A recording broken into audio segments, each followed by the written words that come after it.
5월 가정의 달을 맞이해서 하나님께서 우리에게 가정을 주신 이유에 대해서 잘 설명해주고 있는 또 말씀이어서 오늘은 가정에 대한 말씀을 나누려고 합니다. 신학교를 가면 가장 먼저 중요하게 배우는 과목이 이제 조직신학이라고 하는 과목이에요.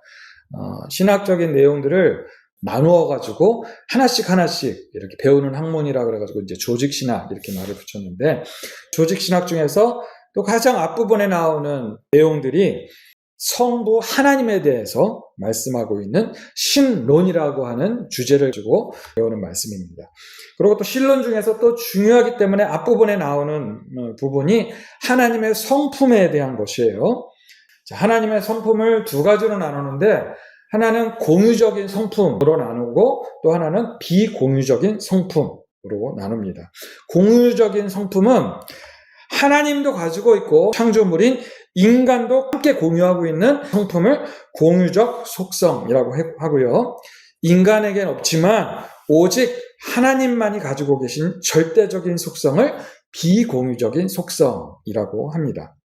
비공유적인 속성에는요, 스스로 존재하신다는 자존성, 그리고 본질과 그 생각이 변함이 없으시다는 불변성, 그리고 시간과 공간의 제한을 받지 않으신다는 무한성, 영원성, 편재성, 어느 곳에나 계시다고 이렇게 설명하는 편재성이 있고요. 또 스스로 완전하시고 모든 것을 다 하실 수 있다는 전능성, 이런 속성들이 하나님만이 가지고 계시는 비공유적인 속성입니다. 공유적인 속성, 인간도 가질 수 있어서 하나님을 닮아갈 수 있는 속성을 이제 공유적인 속성이라고 하는데, 그 공유적인 속성 중에 사랑, 거룩, 선하심, 공의로우심, 신실하심, 이런 성품들, 우리 인간도 가질 수 있는 공유적인 속성이라고 할 수가 있습니다. 그 중에 가장 대표적인 속성이 사랑이죠. 하나님을 닮은 우리에게 있어서 가장 또한 있어야 하는 속성이 바로 이 사랑인 것이고, 이 사랑이야말로 하나님께서 이 모든 것을 창조하신 창조의 목적이자 이유가 된다는 것입니다. 하나님께서 우리 사람을 지으신, 우리 인간을 지으신, 우리를 지으신 목적도 바로 사랑이라고 할 수가 있는 것이죠. 그래서 그런 의미에서 우리가 아까 찬양했죠? 당신은 어떤 사람이에요? 사랑받기 위해서 태어난 사람. 우리 모두가 먼저는 하나님의 사랑을 받기 위해서 태어난 사람들이고, 또 그 사랑을 가지고 누군가를 사랑하고 서로의 사랑을 받기 위해서 이 땅에 태어난 사람인 줄을 여러분 믿으시길 바랍니다. 자, 우리 모든 인간의 삶은 하나님의 사랑을 받는 삶이 되는 것이고, 또 우리가 그 사랑으로 서로 이웃을 사랑해야 한다는 것입니다. 이것을 성경은 끊임없이 우리에게 말씀하고 있는 것이죠. 그래서 성경 최고의 주제가 뭐예요? 바로 사랑이라는 것입니다. 성경은 하나님의 사랑을 배우도록 우리에게 주신 사랑의 교과서가 바로 이 성경이다라고 할 수가 있는 것이죠.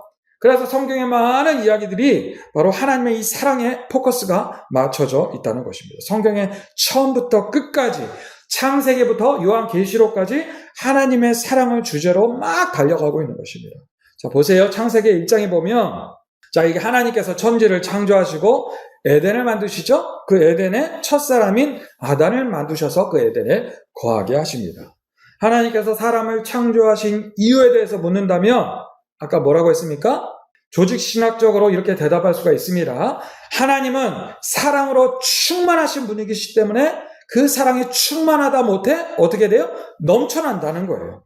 그래서 조직신학에서는 이것을 하나님의 사랑이 분출되었다, 이렇게 표현을 합니다. 하나님의 사랑이 분출되었다, 막 넘쳐났다는 거예요. 그래서 하나님의 창조하신 목적과 이유가 사랑이라는 것이죠. 이것을 토마스 아퀴나스나 칼 바르타와 같은 신학자는 이렇게 설명을 해요. 하나님의 창조 이유가 하나님의 사랑과 선이 너무나도 충만해서 외부로 막 흘러 넘친 결과다, 이렇게 설명을 합니다. 하나님의 창조 이유가 바로 사랑이라는 것이고, 이것이 또한 하나님의 선하심의 결과다라고 말씀할 수가 있는 것입니다. 자, 그래서 하나님은 아담과 우리 사람들과 에덴에서 끊임없는 사랑의 교제를 누리기를 원하셨다는 것이죠. 그런데 피조물인 육체를 가진 이 아담이 창조주이신 영이신 하나님의 사랑을 아는 것이 한계가 있는 것입니다. 아담도 이제 막 충만한 사랑을 분출할 수 있는 어떤 존재가 있어야 되는데 영신 하나님 앞에 인출하는 것을 배우고 아는 것이 한계가 있는 거예요. 그래서 자신과 같은 육체를 가진 대상이 필요했다는 것이죠.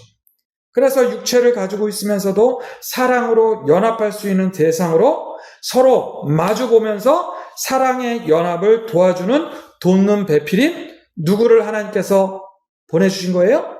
하와를 보내주신 것입니다. 이에 대한 말씀이 창세기 2장 18절의 말씀인데 이따가 이 창세기 2장 18절을 자세히 좀 살펴보도록 하겠습니다. 자, 그래서 하나님께서 하나님의 사랑이 어떤 사랑인지를 경험하도록 첫 번째 주신 공동체가 바로 가정이라는 공동체인 것입니다. 하나님은 우리 인간이 가정을 통해서 하나님의 사랑을 경험하여서 알기를 원하셨습니다. 그러므로 이 가정의 첫 번째 목적이 뭐예요? 하나님의 사랑을 배우는 것이 이 가정의 첫 번째 목적인 것입니다. 자, 우리가 이 가정을 보면 그 모든 가정 안에 하나님의 그 사랑의 모습들이 다 들어가 있습니다. 사랑의 모습들이 가정을 통해서 다 우리가 볼 수가 있는 것이죠. 먼저 남자, 여자가 만나서 사랑을 하게 되는 것이죠. 그 사랑 안에는 에로스의 사랑도 있고 아가페의 사랑도 있고 필로의 사랑도 있는 것입니다.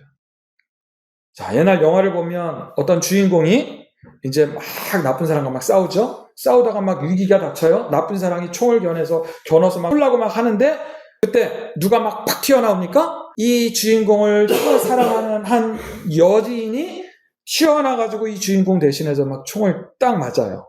그러면서 목숨을 거둡니다. 그러면 그 모습을 본 주인공이 어떻게 합니까? 분노에 가득 차가지고 힘을 내서 그 나쁜 사람을 처치하고서 눈물을 흘리면서 죽어가는 그 사랑하는 사람을 부둥켜 안고 그러면서 이제 영화가 싹 마무리되죠. 이런 장면들이 옛날에는 흔하게 있었죠. 자, 이 여자가 남자를 위해서 막 뛰쳐나와가지고 대신 목숨을 거둡니다. 대신 죽어줍니다. 이런 사랑의 용기가 어디서 나왔습니까?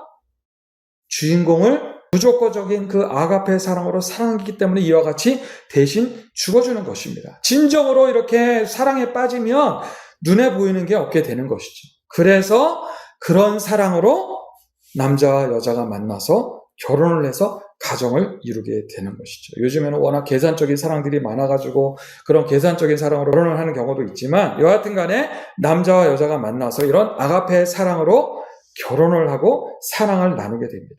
그리고 또 에로스의 사랑으로 서로 사랑을 하게 됩니다. 우리는 에로스 하면 육체적인 사랑을 가장 생각하게 되는데 본래 이 에로스의 의미가 육체적인 사랑만을 가지고 에로스라고 하는 것이 아닙니다. 에로스의 사랑은요, 서로의 다름을 서로 보면서 나와는 다른 배우자의 매력이나 나와는 다른 배우자의 가치에 반응하면서 서로 연합해가는 것이 바로 에로스의 사랑인 것이죠. 그렇게 오랜 세월이 아가페의 사랑과 에로스의 사랑으로 함께 지내오면서 부부가 서로 닮아가는 것이죠. 그 모습이 필로의 사랑, 연합의 사랑이라고 하는 것입니다. 서로가 신뢰하면서 친구처럼 같이 소통하는 그 사랑의 모습이 바로 필로의 사랑인 것입니다. 이렇게 부부가 서로 만나서 아가페의 사랑으로 만나고 에로스의 사랑으로 사랑을 나누게 되고 또 필로의 사랑으로 부부가 서로 경험하고 체험하고 누리게 되는 것이 바로 가정이라는 것입니다. 그 가정 안에서 우리가 이런 사랑들을 배워가게 되는 것이죠. 자, 부부가 자녀를 낳고 부모가 됩니다. 자녀를 향한 또 사랑을 또한 배우게 되는 것이죠. 어떤 사랑입니까? 무조건적인 희생과 헌신과 자녀가 아프면 내 몸이 아픈 것 같이 느끼는 그런 사랑, 그런 완전한 아가페 사랑을 우리가 또한 자녀를 키우면서 온 몸과 마음과 영혼으로 또한 배우게 되는 것입니다. 자녀는 부모로부터 그 무조건적인 사랑을 받으면서 또한 사랑을 배우게 되는 것이죠. 부모가 자녀를 왜 사랑합니까? 내가 낳았기 때문에 부모는 본능적으로 자녀를 사랑하는 것이고 그런 의미에서 또 하나님은 우리를 왜 사랑합니까? 하나님은 우리를 창조하신 창조주 하나님이시기 때문에 하나님은 우리를 그렇게 사랑하시는 것이죠. 창조주 하나님으로서 아가페의 사랑으로 우리를 또 그렇게 사랑하게 되는 것입니다. 자, 이런 사랑을 배울 수 있도록 주신 완벽한 공동체가 바로 하나님이 만들어주신 창세기 2장 18절의 가정이라는 것이죠. 자, 우리 창세기 2장 18절의 말씀을 같이 한번 보도록 하겠습니다. 자, 함께 읽어보겠습니다. 시작. 여호와 하나님이 이르시되 사람이 혼자 사는 것이 좋지 아니하니 내가 그를 위하여 돕는 배필을 지으리라 하시니라.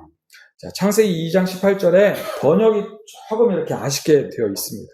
아담을 돕는 배필로 돕기 위한 존재로 하나님께서 만드셨다고 생각하면서 여자를 남자보다 열등한 존재로 오해하게 된다는 것이죠. 그런데 이 창세기 2장 18절의 히브리 원어를 우리가 정확히 해석해 보면 절대로 그런 의미가 아니라는 것을 우리가 알 수가 있습니다.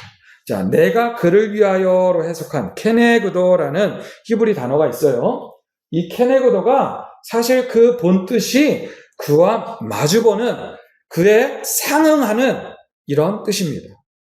그러니까 거울을 보듯이 하나님께서 아담과 딱 맞는 동등한 상대로 누구를 지으셨다는 거예요? 하와를, 여자를 지으셨다는 것입니다. 그리고 또 돕는 배필이라는 히브리어 단어가 에제르라는 단어예요. 이 에제르라는 단어인데 이 에제르라는 단어가 뜻이 돕는 자, 조력자, 구원자라는 의미를 가지고 있습니다. 그러니까 이 돕는 배필, 이 에제르는 열등한 보조자가 아닌 완전한 도움. 시편에서 보면 그는 우리의 도움이시여 이런 단어가 많이 나오는, 이런 말씀이 많이 나오는데 여기서에 나오는 이 도움도 하나님이 도우신다는 얘기 아니에요? 여기서에 나오는 이 도움도 바로 에제르라는 단어예요.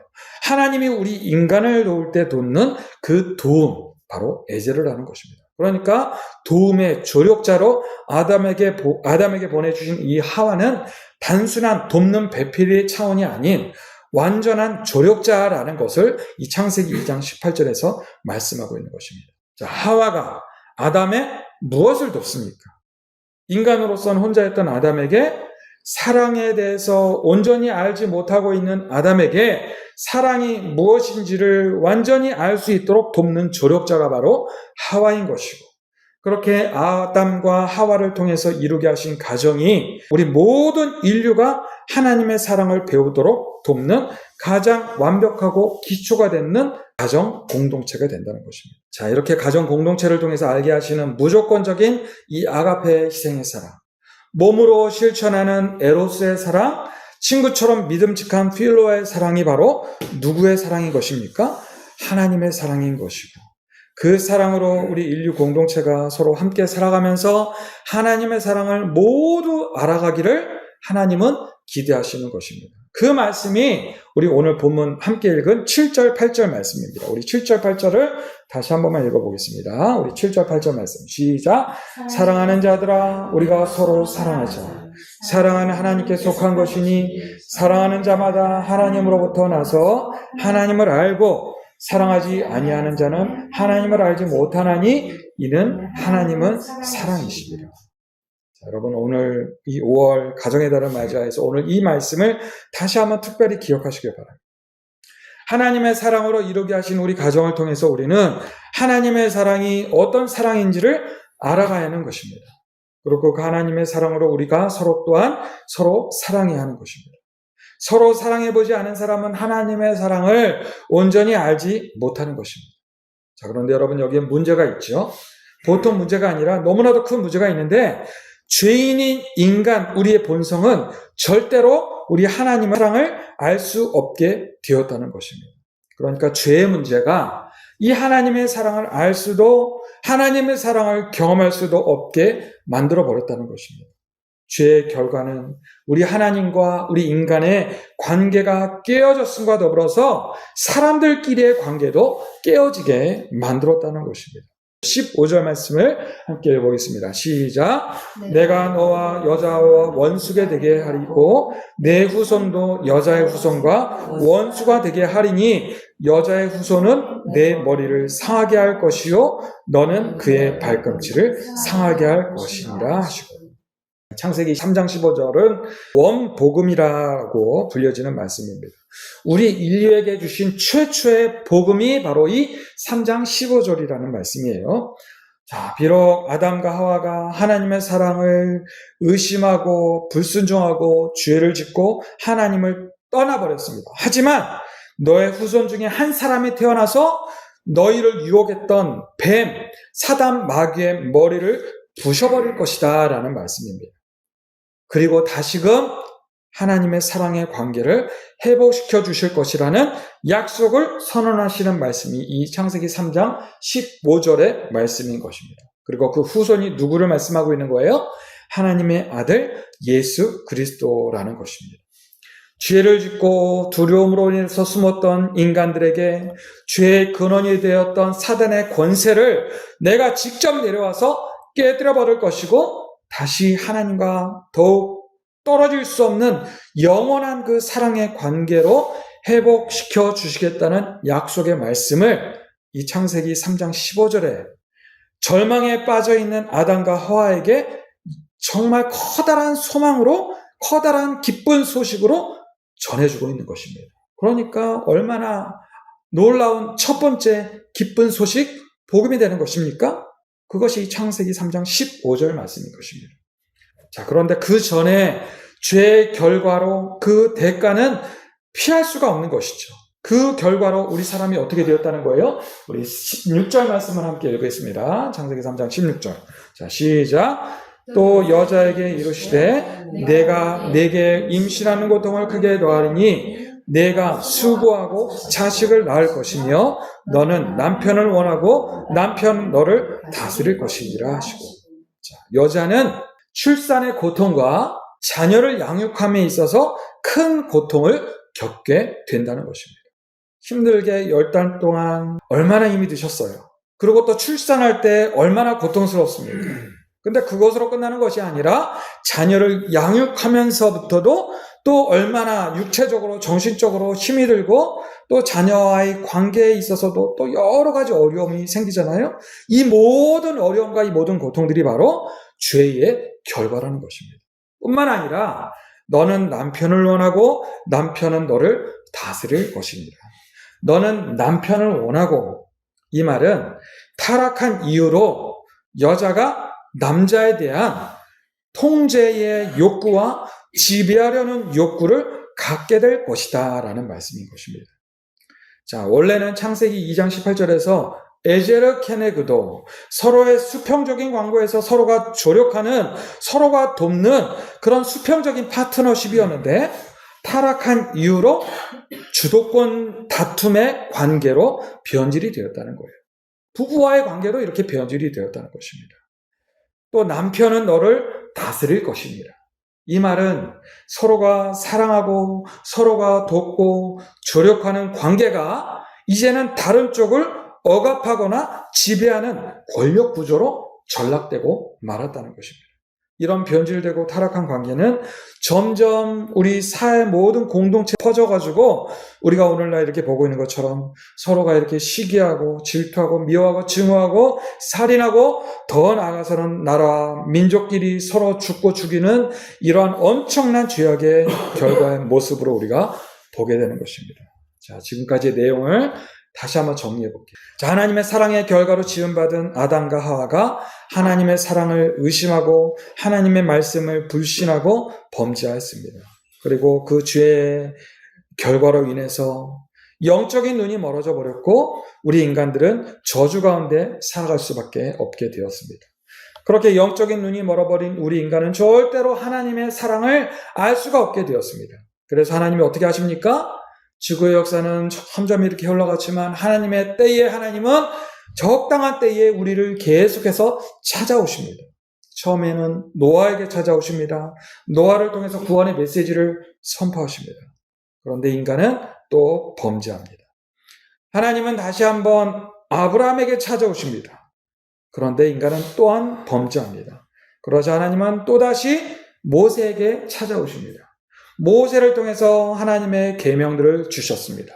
그 계명들의 내용이 무엇입니까? 하나님을 먼저 사랑하라는 것이고 그 하나님의 사랑으로 이웃을 사랑하는 것이 모세를 통해서 주신 구약의 계명이고 율법인 것입니다. 하나님은 구약의 계명과 율법을 통해서 하나님의 사랑을 깨닫고 배우기를 원하심과 동시에 그 하나님의 사랑이 직접 이 땅 가운데 오실 것이라는 것을 계속해서 구약을 통해서 말씀해 주십니다. 그리고 마침내 마지막으로 창세기 3장 15절에서 약속하신 그 약속의 말씀이 요한일서 4장 9절, 우리가 함께 읽은 요한일서 4장 9절의 말씀대로 성취된 것이죠. 우리 9절의 말씀을 같이 한번 읽겠습니다. 9절의 말씀 시작. 하나님의 사랑이 우리에게 이렇게 나타난 바 되었으니 하나님의 자기의 독생자를 세상에 보내심은 그로 말미암아 우리를 살리려 하심이라. 자, 하나님의 사랑이 독생자 예수 그리스도로 이 땅 가운데 나타나신 것입니다. 그래서 그 하나님의 사랑을, 아가페의 사랑을, 에로스의 사랑을, 필레오의 사랑을 우리 예수님께서 33년 동안 이 땅 가운데 제자들과 우리 사람들과 함께 거하시면서 그 사랑을 끊임없이 말씀하시고 보여주시고 직접 실천해 주신 것이죠. 하나님의 독생자 예수님께서 이 땅 가운데 이 세상에 직접 내려오셔서 사람들을 끝까지 사랑해 주셨습니다. 하나님의 사랑이 무엇인지를 수많은 기적과 이적과 말씀과 행하심을 통해서 보여주셨습니다. 그리고 마침내는 십자가에서 우리 모두의 죄를 대신 짊어지시고 우리를 대신해서 죽어주심으로써 자신의 죽어주심으로 우리를 사랑하신 그 사랑이 어떤 사랑인지를, 그 사랑이 누구의 사랑인지를 보여주신 것이죠. 그 사랑이 어떤 사랑입니까? 10절 말씀이죠. 우리 10절을 같이 읽겠습니다. 시작. 사랑은 여기 있으니 우리가 하나님을 사랑한 것이 아니요 하나님이 우리를 사랑하사 우리 죄를 속하기 위하여 화목제물로 그 아들을 보내셨습니다. 자, 여러분, 예수님이 왜 십자가에 죽으셨어야 했습니까? 우리의 죄를 속하기 위하여서, 우리의 죄를 대신하시기 위하여서 하나님의 독생자 예수님이 십자가에 죽으셨습니다. 이 십자가라는 강력한 사랑의 메시지가 아니면 우리 인간은 절대로 하나님의 사랑을 알 수가 없었기 때문에 예수님이 십자가에 죽으셨어야만 했다는 것입니다. 이 십자가가 아니면 절대적으로 부패하고 절대적으로 무능하고 절대적으로 어리석기 그지없는 우리 인간의 능력으로는 절대로 하나님의 사랑을 알 수도 깨달을 수도 없는 것입니다. 예수 그리스도의 십자가를 통해서 그 하나님의 사랑이 어떤 사랑인지, 그 하나님의 사랑이 무엇인지를 알게 되는 것이고, 예수 그리스도의 십자가가 우리로 하여금, 나로 하여금, 나를 대신하여서 죽으신 그 사랑이 어떤 사랑인지를 깨닫게 하시는 것입니다. 그러니까 여러분, 우리는 예수 그리스도의 십자가의 은혜를 매일 기억하고 매일 묵상해야 하는 것이죠. 적어도 매 주일마다 오늘처럼 이렇게 십자가에 대한 말씀을 우리가 함께 나누어야 하는 것이고, 그 십자가가 나의 모든 죄를 해방시키신 하나님의 사랑의 메시지라는 사실을 우리가 기억해야 하는 것입니다. 십자가는 나와 나의 원수를 사랑하게 해주시는 하나님의 용서의 메시지이기 때문에, 십자가는 나와 우리 가족을 통해서 하나님의 사랑의 교제를 누리게 하시는 능력이 되기 때문에 우리는 그 십자가를 언제나 항상 기억하면서 그 십자가의 은혜를 감격함으로 기뻐하면서 감사해하면서 찬송하면서 십자가의 은혜를 이와 같이 나누어야 하는 것입니다. 예수님이 나를 대신해서 십자가에 죽으실 정도로 사랑하셨다는 것 같이 우리 서로를 대신해서 죽어줄 수 있을 정도로 우리가 또한 서로 사랑해야 하는 것입니다. 자, 그런데 여러분, 그런 사랑을 우리가 감히 할 수가 있습니까? 내 힘과 능력으로는 절대로 이런 사랑을 할 수가 없는 것이죠. 그래서 어떤 분이 우리로 하여금 우리가 사랑할 수 있도록 도우시나요? 다음 주에 함께 나눌 13절의 말씀을 보면 성령께서 우리로 하여금 사랑할 수 있도록 도우시는 것입니다. 자, 오늘 말씀을 정리하겠습니다. 여러분, 우리 모두가 십자가의 사랑으로 지금도 나와 함께 하시는 이 예수님을 모시고 산다면 어떤 일이 일어나겠습니까? 그렇게 우리가 십자가의 사랑으로 사랑하는 그곳이 바로 천국이 되는 줄을 여러분 믿으시기 바랍니다. 우리 가정이 오직 예수님의 십자가와 그 기쁨의 감격으로 그 십자가의 은혜로 가득하다면 그것이 바로 그 가정이 바로 천국의 가정이 되는 줄을 여러분 믿으시기 바랍니다. 그 가정이 바로 천국의 모형이 되는 것이고 그것이 바로 우리의 가정이 있는 줄을 여러분 믿으시기 바랍니다. 내가 먼저 예수 그리스도의 십자가로 인해서 변화되고 우리의 자녀들이 예수 그리스도의 십자가로 인해서 변화되고 우리의 가족들이 우리 이웃들이 우리 교회 공동체가 예수 그리스도의 십자가로 인해서 변화되고 그래서 서로 그 사랑으로 사랑하고 예수 십자가의 은혜로 충만하게 이 땅을 살아가다가 마침내 영원한 하나님의 나라에 입성하게 되어서 우리가 서로 사랑하면서 살아가게 되는 것입니다. 자, 그렇게 예수 그리스도의 십자가로 살아갈 수 있도록 도우시는 분이 바로 보혜사 성령님이십니다. 그래서 이번 한 주간도 성령님의 도우심으로 예수 그리스도의 십자가 그 사랑의 은혜로 충만하여서 사랑의 가정을 통해서 우리 사랑의 교회 공동체를 통해서 하나님의 사랑을 온전히 이루어 가시는 저 여러분들이 되시기를 주님의 이름으로 축복합니다. 자, 기도하겠습니다.